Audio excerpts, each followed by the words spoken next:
Hi, plant people, and welcome to the second season of the Plants by Wade Lee podcast. I'm your host, Wade Lee. This podcast is for the plant obsessed. If you feel emotionally connected to your plants and they bring you joy and peace, then you are in the right place. We have in-depth conversations with leading plant experts, authors, farmers, growers, and plant personalities. Join me, plant friends, as we dig deep and experience the magic of plants. Hi, plant people, and welcome to the second season of the Plants by Wade Lee podcast. I'm so excited to have Cass from PlantAddicted_Cass on Instagram. She is an Anthurium lover and a grower. I'm super excited to talk to you about the process because it is a major process to cultivate the seeds and then plant the seeds and then grow those little babies. Also, I want to talk to you about your coloring book. I purchased the coloring book. It's amazing. I always love, in the airport is a great place to color, and just chilling out in your plant room too. But I really like coloring in the airport, so I always am this is my go-to travel coloring book. I love it. Cass, welcome. Thank you so much for joining us. Thank you so much for having me. Of course.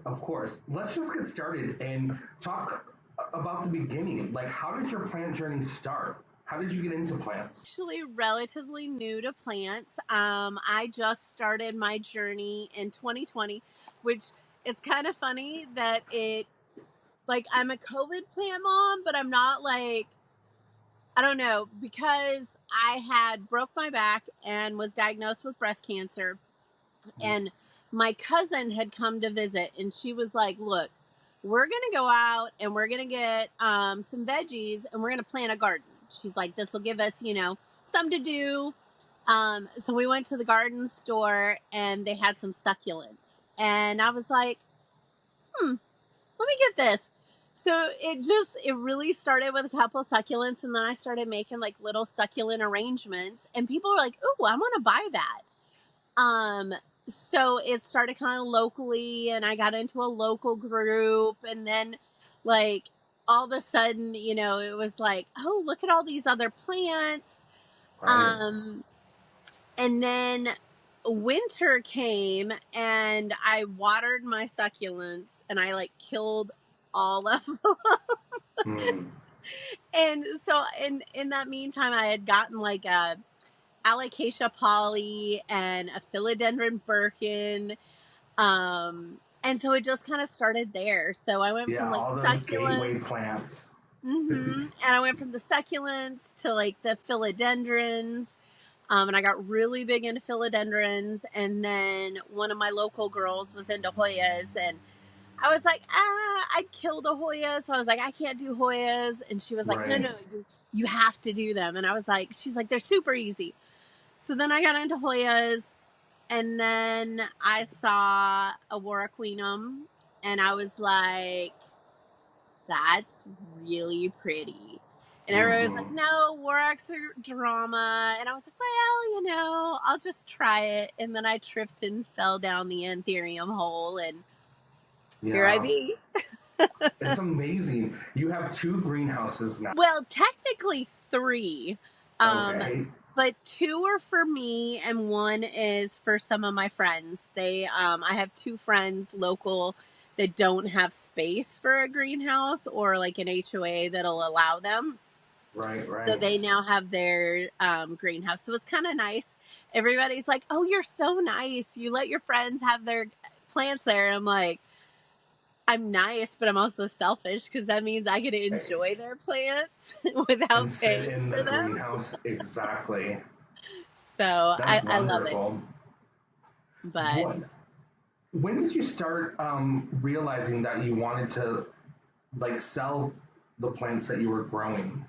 So even now, I don't consider myself a seller. I did just recently start selling to help finance my trip to the Aeroid show. But bought, sold, traded. In our local, we have some local plant swaps. So that's kind of how it started. But everything has been to like fund more plants, like Yeah. to, so when I sell something, it's like literally just going back into the greenhouse, whether it be pots or greenhouse supplies or more plants. More plants. Exactly. So it's I don't really consider myself like a seller in like a business. Like I'm not trying to make money. Right. I mean, that would be fabulous, but it's more to kind of fund my addiction so that, my regular paycheck, pays the bills. And like this last year, normally I try to save up better for IAS, but like financially, everything with the world has gotten so much more expensive. Right. So it was like, okay, I'm going to the Aeroid show and there's so much to do and buy and everything. So I was like, I got to sell some plants. Yeah. But also my plants, I started breeding them. And so now I have like massive amounts of seeds and seedlings. And it's like, well, I mean, Yeah, and what I am I think going that to was do? like the bigger question for me to you. Yeah, is the seeds like and creating that, and how did you learn? How did you even do it from succulents to now like getting the seeds and growing them? Well, so it's really funny because, like I said, I've been through the Hoyas, never really mastered. Like, there's people who can make Hoya seeds, never figured that out. My Yeah, philodendrons, like, I get inflows on them, but there's like a whole science and like what time of night and when they open up and when they heat up. There's like temperature things. Anthurium are so easy. It's like, well, and you can see them back here. So you get the inflows and they'll get, when they're in like the female stage, they get wet and sticky. so it's And that easy. means, yep. So that means she's ready to Yeah, go. And then after female stage, it goes to the male stage where it produces pollen. So I literally like, I don't like, there's a lot of people out there that are making like specific hybrids and stuff, but I'm still pretty new at it. So it's like, oh, there's some pollen here and I have a receptive plant here. Guess what? We're about to create this hybrid. I mean, I that's have ones awesome. that I would love to create. Like I have my red crystal here and I have a king of spades back there. And I'm like, okay, I need you guys to like line up because you Right, because can. that's the magic of it, right? It's Mhm. that timing. That's when you realize when you're going to pollinate what. Exactly. Because there's a lot of people who will save pollen and freeze it. I haven't had good luck with that. So I Yeah, just kind of stopped doing it. So I just literally like, and I have enough of them right now that produce inflows that I'm just like, all right, we'll see what works and go from there. So that's so awesome. Now, are some of these plants copywritten or like have a copywritten kind of stature I that you cannot do that with them? I think there's ones now, and I hadn't thought about it in the like producing seeds. I know there's Hmm. like copyrighted ones out there that you're not supposed to propagate.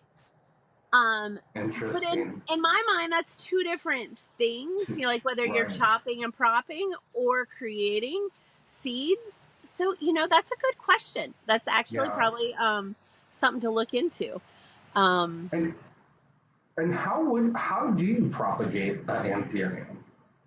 so you can chop them. Um, Let me see if I can find one here to show you. Do I have one close?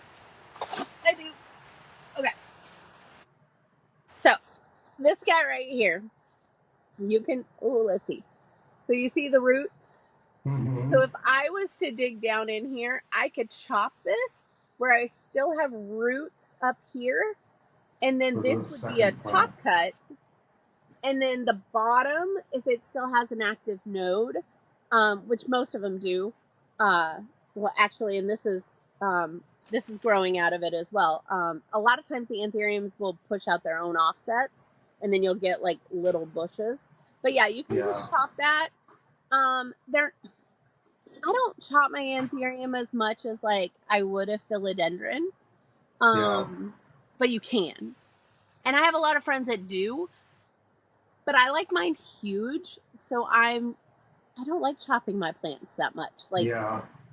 my girlfriend that shares a greenhouse space with me, she chops and props like mad. And her plants actually do really well. They probably grow faster than mine in a lot of cases with chopping them, but Right. Yeah. I like them. Yeah. So, How many but how many plants can you get from one of the flowers that seeds? oh goodness. So really it varies. It Mm-hmm. varies by plant and how well you pollinate it, and the size of the inflow. Um, but I've gotten up to 400 or 500 seeds off of one. Wow. And some of them I've gotten 7. Yeah, yeah. And That's the amazing. funny thing is the one I got 7 off of, it took a year it was one of the clary hybrids. It took a Mm-hmm. year from pollination to harvesting seeds. While my Wow. ones that take like 4 to 6 months are giving me 300 and 500 seeds. So Amazing. Yeah. it it varies. And also like this one you can see in the bag back here.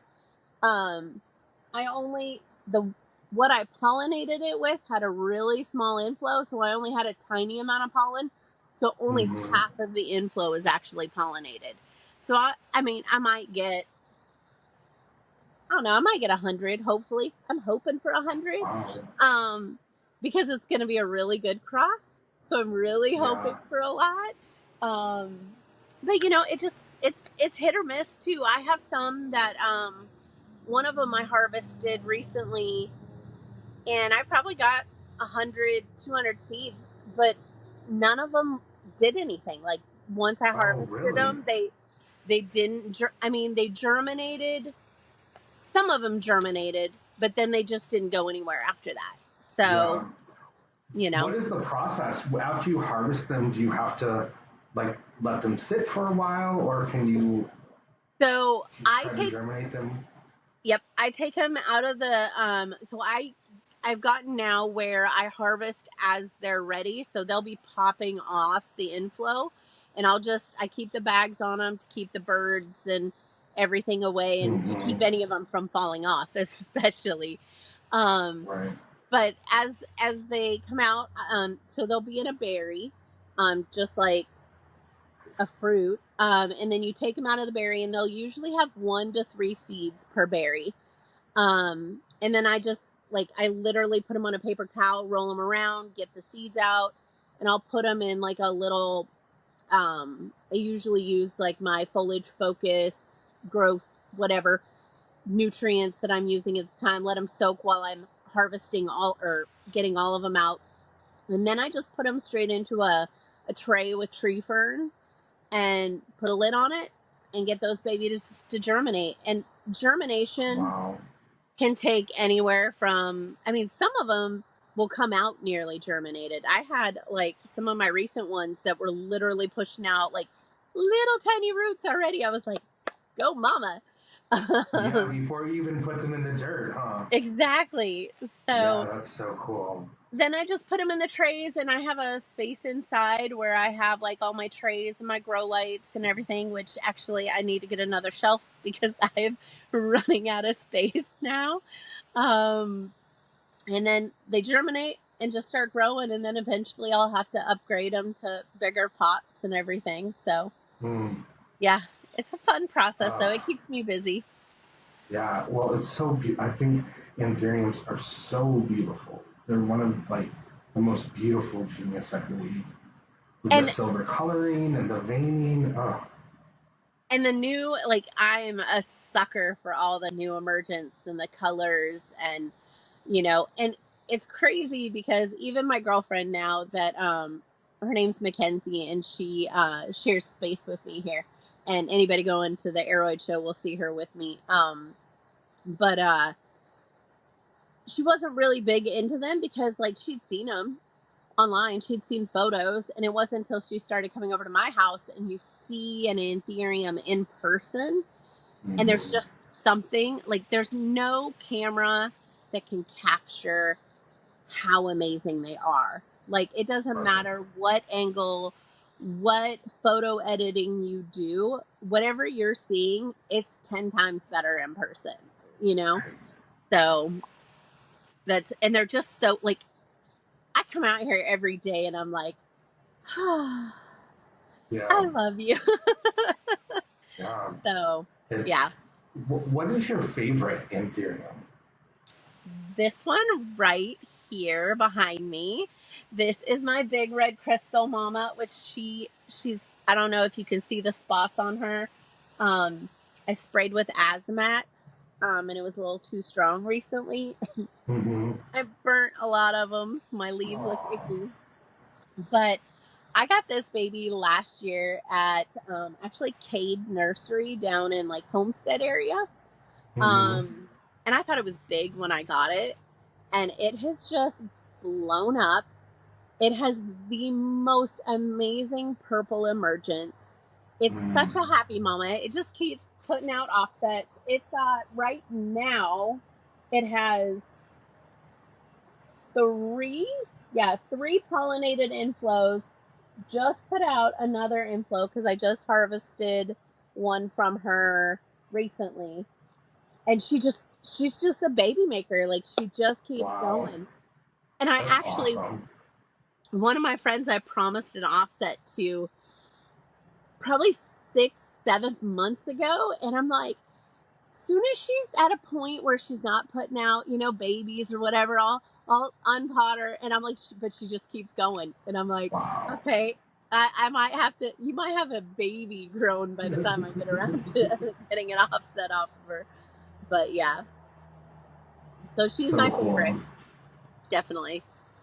So. And in your collection, you have a lot of other geniuses of plants, not just Anthuriums. Yeah, I have quite a few huge philodendron, which I'm actually trying to get rid of some of them because like this summer, everything got so big. Like it's just massive. So I'm sitting here because my goal this summer was to have a 4-season greenhouse built. That didn't happen. Yeah. So me and my friends are gonna like condense down into like one big greenhouse, and we're gonna bubble wrap it and try to winterize it. But everything else will have to come into either my small greenhouse or inside my house. And I don't want to do a grow tent this year. I did one last winter, and it was great in the beginning, but I ended up getting pests in there, and I could not like get them under control inside the grow tent. Like it got depressing. You know what I mean? Like my plants, like I'd go in there and just like, so I don't want to do a grow tent. I either want them in the greenhouse or they're just going to learn how to acclimate to ambient conditions because that's their choice. Right. So, I see a lot of people with Anthuriums with ambient conditions, and they're beautiful. And I'm like, what am I doing wrong with mine?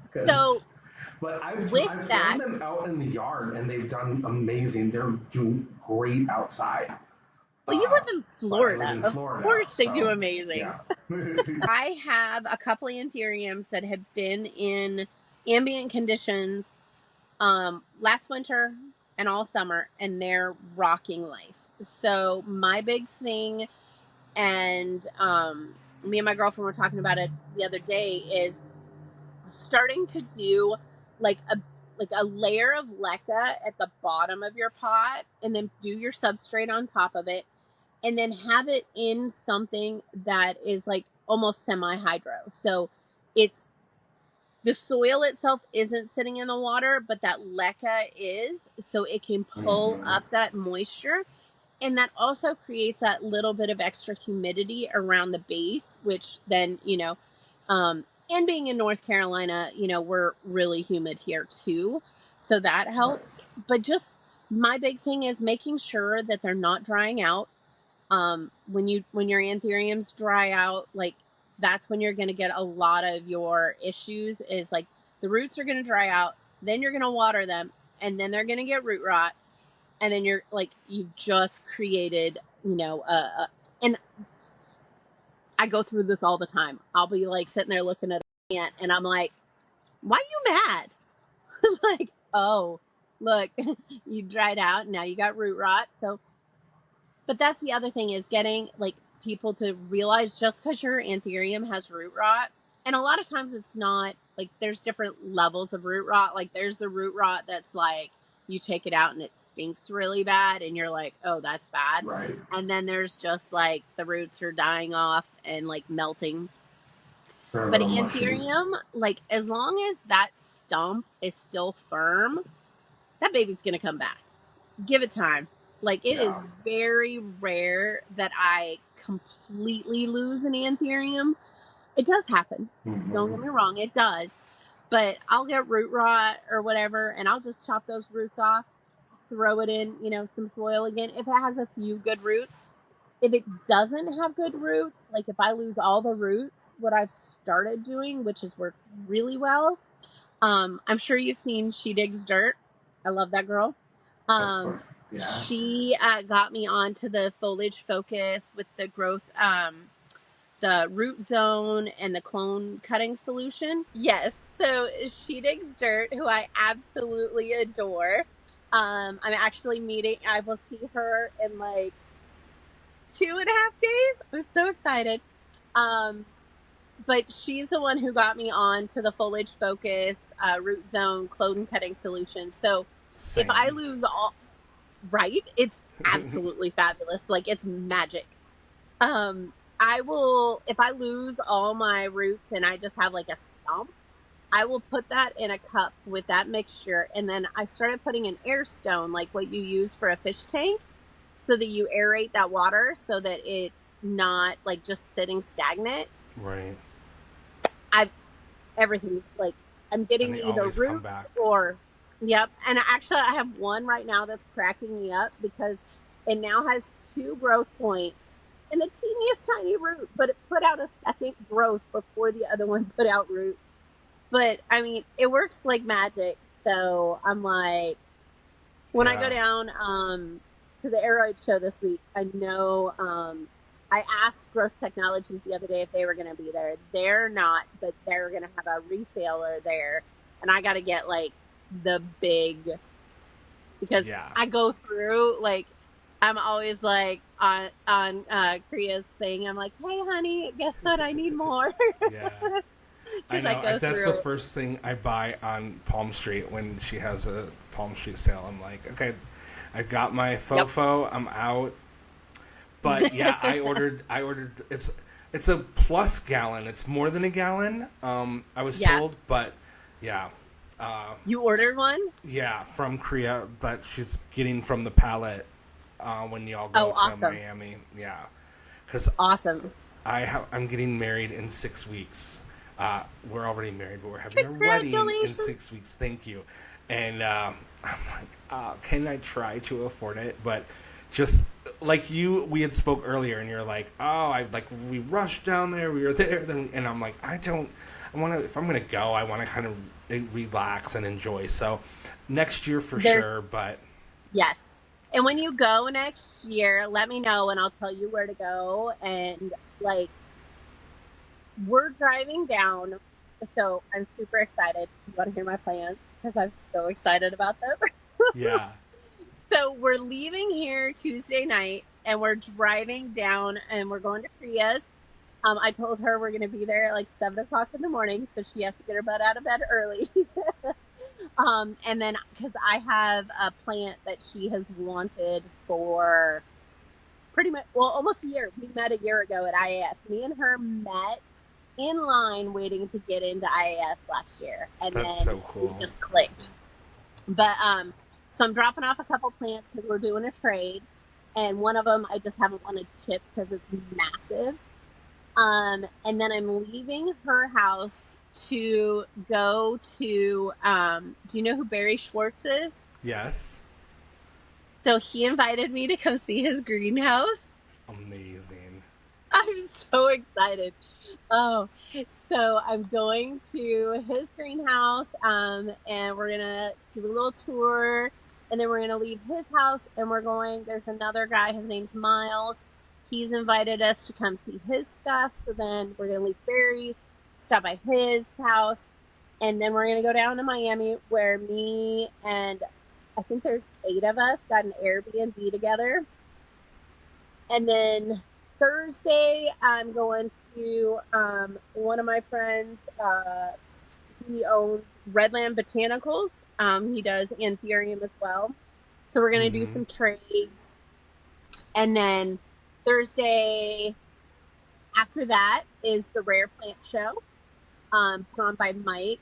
And they have amazing, fabulous, like, plants that I can just drool over because my budget isn't getting a lot of those there, but it's really fun to see those, like, really rare, $10,000, $20,000 plants and be like, real rare plants, right? Right. And one day, maybe. But so then we're doing that on Thursday, and then we'll hit up probably some other greenhouses out there. There's so many, and there's little ones. If you drive down to like Homestead, you just drive down the strip, and there's just greenhouses like on every side of the road, and little just mom and pop shops, and you just stop in there. And that's where I found my red crystal last year, was just in one of those greenhouses. It didn't even have a tag. He was like, "It's a red crystal," and I'm like, "Where's it from?" And he's like, "I don't know." And I'm like, "Okay." The price was right, and I was so excited because it was huge. Well, I thought it was huge then. Yeah. But then Friday, we're going to help Harry set up at IAS, and then we got Perfect Choice after party. And then Saturday, we're getting in early to the Arrowhead show. We'll do some shopping, and then I'm volunteering at, do you know Next World Exotics? They do some really awesome things, but Ashley has a tattoo booth there that she's doing this year, so I'm helping her at her tattoo booth. And then I'm also volunteering in the afternoon for the members table for IAS. And then we're going to rinse and repeat and do that again on Sunday. And then on Monday, we're coming. That's why it's so good to go down. Like, if you're going, like, try to go and have time. Like, and the crazy thing is like, I feel like we're going for almost a week, but we are booked almost every minute of every day. Like, and I mean, I kind of do it to myself. No, I obviously did do it to myself. Right. But it's my only time of the year to go down there. And it's like, I'm going to take advantage of every single minute and get all the planty goodness in that I can. So, Yeah, that's awesome. But. And you go to other plant shows and Plant Con all throughout the year. Yeah, I got invited this year to be ambassador at Plant Con. And at first I was like, I can't go to Texas for a plant thing. And then I was like, you know what? It'd be really fun. So, I made it out there, Monstera, etc. Karen. So me and her ended up, like, she drove out. So she ended up picking me up at the airport. I had hotel points because I travel for work. So I covered the hotel. She had the car. Like, we just made it work so that, like, financially, like, we were able to do as much as we could. But yeah, I really try to go to as many events because that's as social as I'm getting these days. If it's not a plant event, I don't want to leave the house. So same. And then I'm hoping this next year, Tropical Seductions. have you seen her, like, Yes. Ecuador trip? Like, Yes. I really want to do that next year. Like, I think after With IAS, that's what I'm going Ecuador. to be saving up for. Yeah, same. So, It's amazing. Like, I followed all of, like, Leafy Diva. I just followed mm-hmm. all of her stories the whole time they were in Ecuador. She It's did just amazing. so amazing covering and just making, because when Urban went, I followed hers, like, Yeah. and I've been watching Tropical Seductions, and, I looked at it this year, but I was like, the timing just wasn't right. But I need to do this. It's mind blowing. But yeah, I talked to Ivan with Equigenera when I saw him last, and I was like, I really need. And he was like, yes, Cass, you really need to come and do it. And I'm like, all right, I just got to get everything lined up. So Yeah. fingers crossed. But Yeah. It's so awesome. Talking about just like the plant community, and just like you said, like forging these relationships, friendships with just strangers, really, that we meet on the internet that have this common bond with plants. I, met Urban in Orlando one day when I was going to Succulent Empire, and she had a She Digs Dirt hat on, and I was like, oh, like, your hat's cute. And she was just like, oh, yeah, my friend Kriya.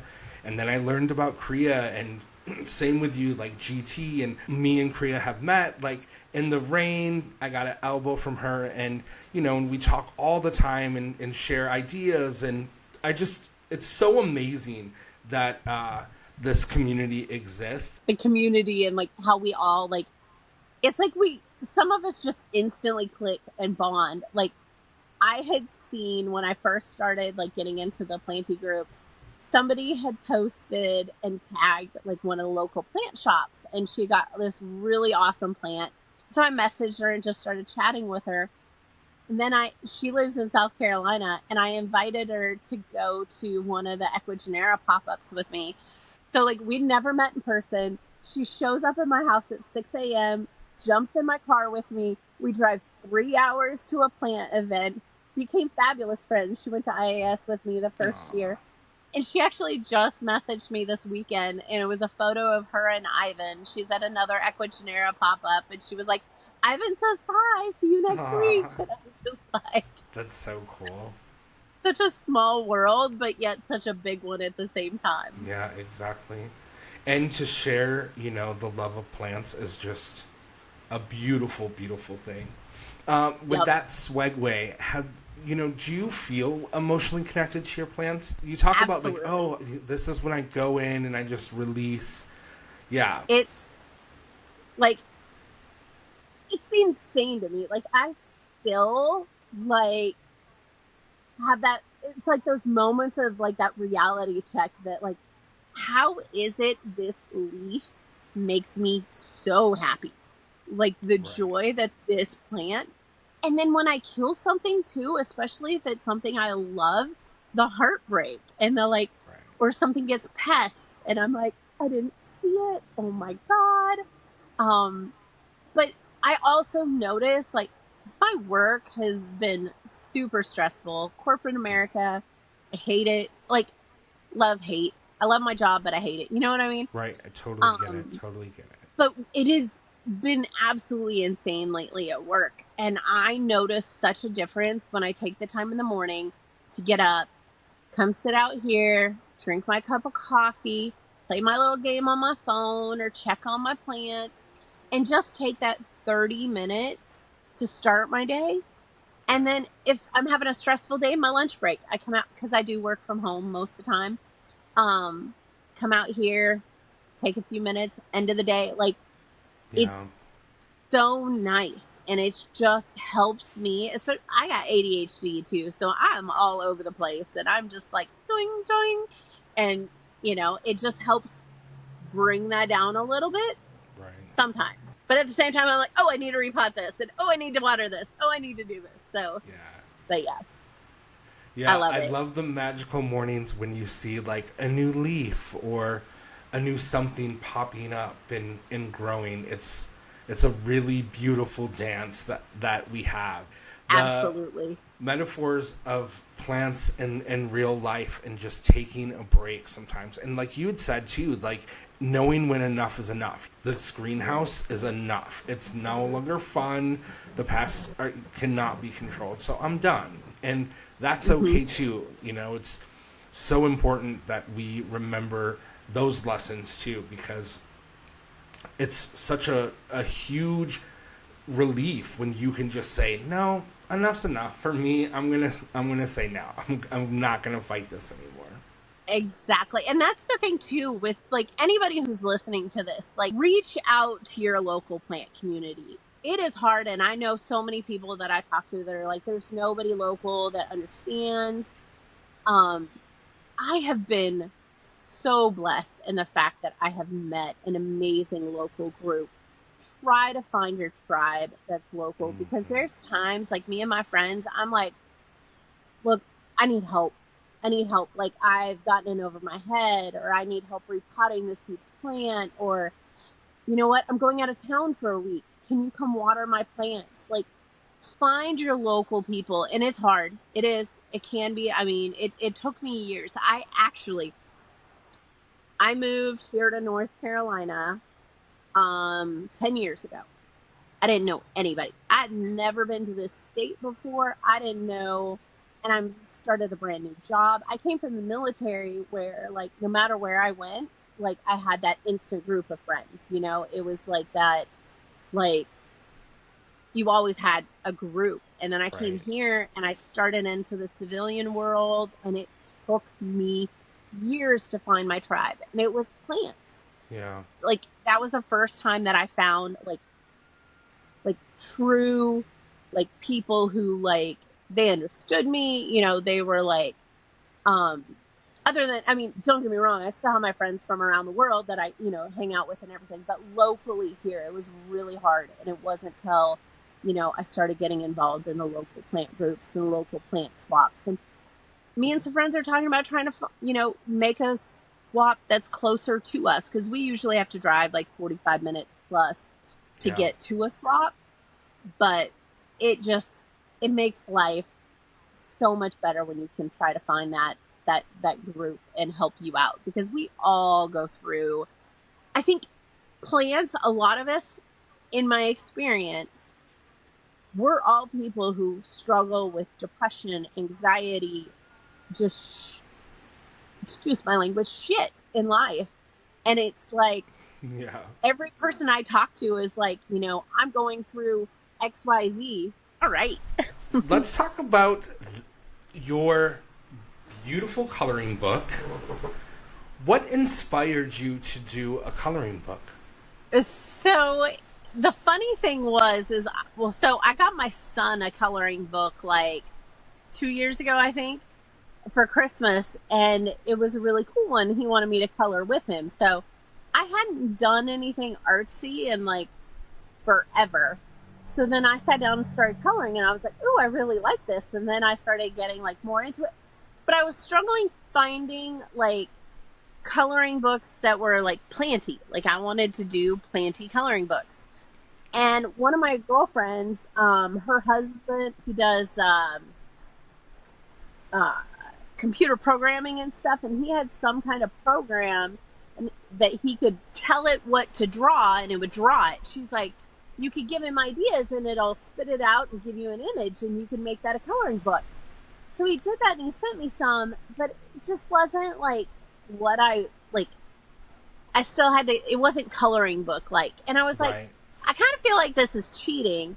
And I was like, maybe I can draw my own. So I sat down and just started doing it. And I was like, I forgot I could draw.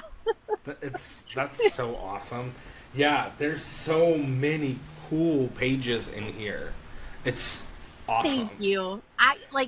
I love to doodle. I did this one. Yeah. I love it. I love it. Thanks. And where can people find this? So it is on Amazon, and actually I just recently marked them down, so they're only $15 now. And you can get them on Amazon, or if you see me at a local event, I'll probably take some to the Aroid show with me. And I'm also, I think, going to start putting a second one together. So cool. Be on the lookout for that. I'll be sharing about it once that comes to fruition. Once, I don't have enough on my plate right now. Right. So, but with that, I will also let people know, since I'm on here, because I've started being asked for drawing for other people. So I do drawings, and I can color them, or I can leave them, just black and white like the coloring book. So if anybody's wanting that, like I just did the logo or the t-shirt design for Steve's Leaves. They reached out and had me do that, so that was amazing. I'm so glad that you mentioned that, because that was something that I had written down. And yeah, it's such a cute t-shirt. Thank you. Yeah, they were like, we have this idea. Can you, get it on paper? And so I just, was like, oh, what about this? What about this? And I had so much fun doing that.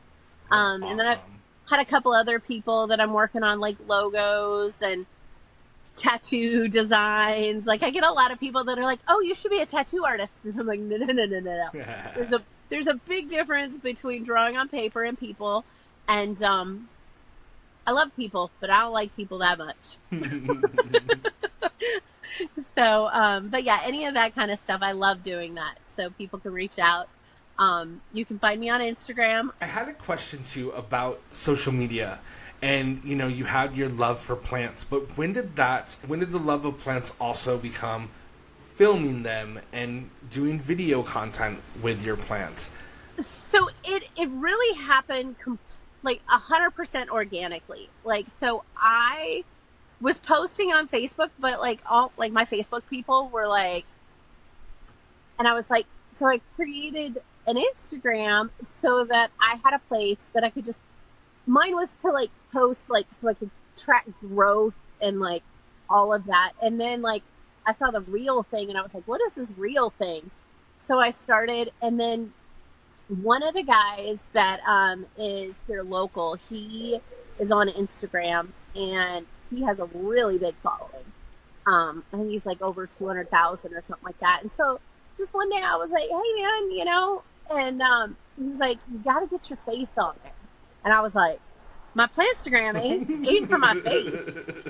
I was not about putting my face on my Plantstagram. So he was like, but if you want followers, people want to see you, because they can look at a million plant pages and look at plants.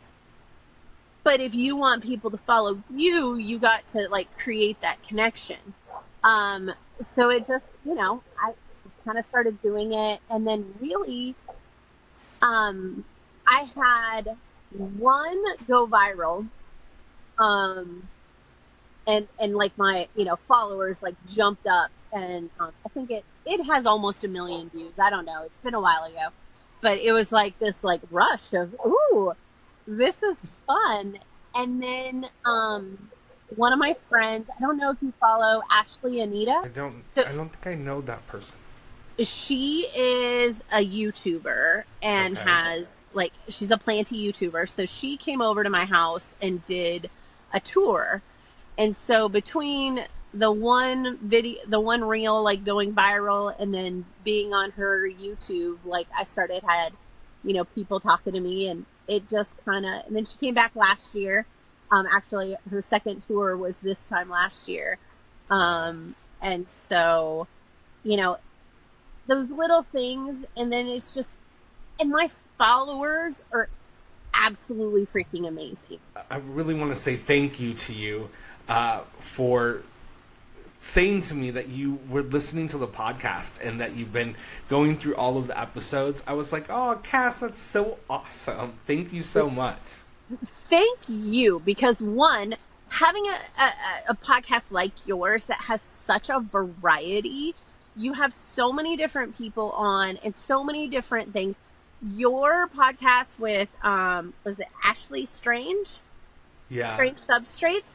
Like, I literally right here have like so many products that she had talked about on there. I'm like, freaking brilliant. I'm like, so I'm totally changing up my substrate because of your podcast. Like, and listening, hearing, you know, your stories and like having that connection, you know, like you and me both went through a significant other with pancreatic cancer. Like just having that open communication, it feels like when I'm listening to your podcast and the people and getting to know everybody and people that I know, learning about, you know, things I didn't know about them through plants. So keep doing what you're doing. You're so freaking phenomenal, and I cannot wait to meet you.